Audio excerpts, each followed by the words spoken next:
सबूतों की जो आप इकट्ठा होकर कोर्ट में एडमिट कर पाते हैं, जो एडमिसिबल पाया जाता है। यानी सेंटिमेंट से नहीं, एडमिसिबल एविडेंस से मामला कोर्ट में प्रूव होगा। इसके बारे में आप क्या बताएंगे? आपके पास 1 2 3 4 5 सब कुछ है।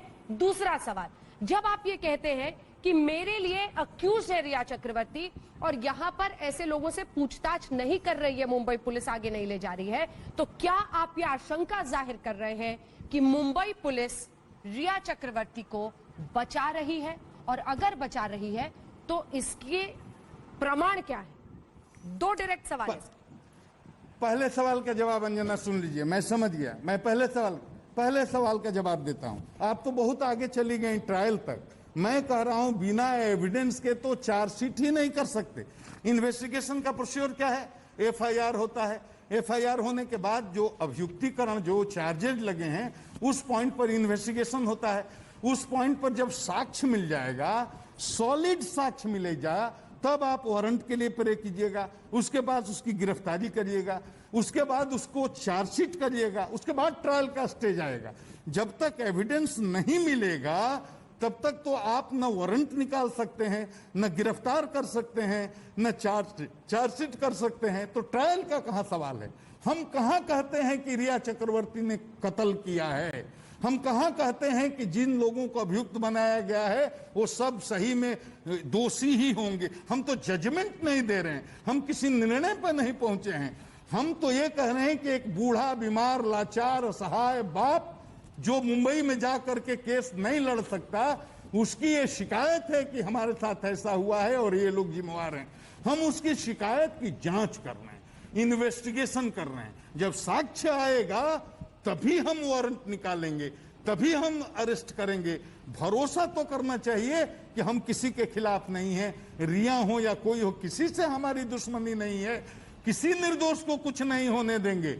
सबूत मिलेगा तभी आगे की कार्रवाई होगी। लेकिन आप तो हमें काम ही नहीं करने दे रहे हो, हमें एफएसएल नहीं दे रहे हो, हमें पीएम रिपोर्ट नहीं दे रहे हो, हमें इंक्वेस्ट रिपोर्ट नहीं दे रहे हो, हमें तो कुछ देते ही नहीं रहे हो। बोल रहे हो सीधा नहीं नहीं नहीं नहीं नहीं नहीं, जाइए, आपका जुरिस्डिक्शन नहीं।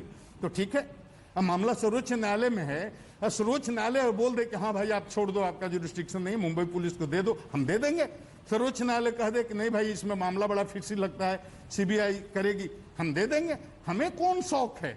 हम ये बताइए, 14 तारीख को वो उसकी मृत्यु होती है और 1 सप्ताह के अंदर 20 जून के बाद कोई न्यूज नहीं है मुंबई के किसी अखबार में। देखिए, ये इशू खत्म हो गया था इशू। उसके पिताजी ने जब यहाँ एफआईआर दर्ज कराया, ये गंभीर आरोप लगाए, और जब हम लोगों ने इसकी तहकीकात शुरू की, तब फिर से सुर्खियों में आया है। ठीक है, सवाल का दूसरा हिस्सा तो खत्म था, इन्वेस्टिगेशन। सवाल का दूसरा हिस्सा, वो तो किसी को दुनिया में पता भी नहीं चलता। क्यों लगता है आपको, क्या रिया चक्रवर्ती को मुंबई पुलिस बचा रही है? क्यों बचा रही है? जी, आपका दूसरा सवाल क्या था? रिया चक्रवर्ती को मुंबई पुलिस बचा रही है? मैं ये नहीं कर रहा, नहीं, मैं किसी मुंबई पुलिस पर, मैं देश की इस उत्कृष्ट पुलिस पर कोई आरोप नहीं लगाता। लेकिन एक बात, इसी सवाल के जवाब में एक सवाल पूछूंगा, उसमें आपके सवाल का उत्तर निकल जाएगा। अंजना जी, आप ये बताइए कि हमारा एक आईपीएस ऑफिसर वहां जाता है, आपको सूचना दे करके जाता है, आपसे एक कमरा मांगता है। हर आईपीएस अफसर को देश के किसी भी राजधानी में, किसी भी आईपीएस मेस में अगर सरकारी काम से, गैर सरकारी काम से जाता है, अनुरोध करता है, तो ये परंपरा है कि उसको आईपीएस मेस में जगह मिलती है। वो आईपीएस अफसरों की रहने की जगह है। हम आपसे मांगते हैं, आप नहीं देते हैं। यहां से सीनियर एसपी 10 बार वहां आईजी हेडक्वार्टर को फोन करता है कमरा के लिए, आप फोन नहीं उठाते हैं। और ऊपर से जब अपनी व्यवस्था करके कहीं गेस्ट हाउस में ठहर जाता है, तो आप बीएमसी के ऑफिसर को भेज करके रात में 11 बजे उसको ठप्पा मार के क्वारंटाइन करके कहते हैं खबरदार घर से बाहर नहीं निकलोगे। अब इससे क्या संदेश जाता है? मुझे नहीं शक है, लेकिन दुनिया को तो अब शक हो रहा है ना। देश की 130 करोड़ जनता देख रही है, उसको तो शक हो रहा है ना।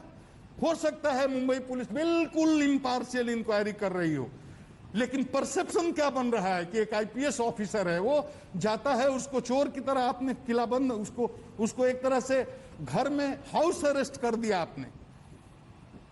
ठीक है, आप बुला करके बात तो कर लेते दूसरे दिन।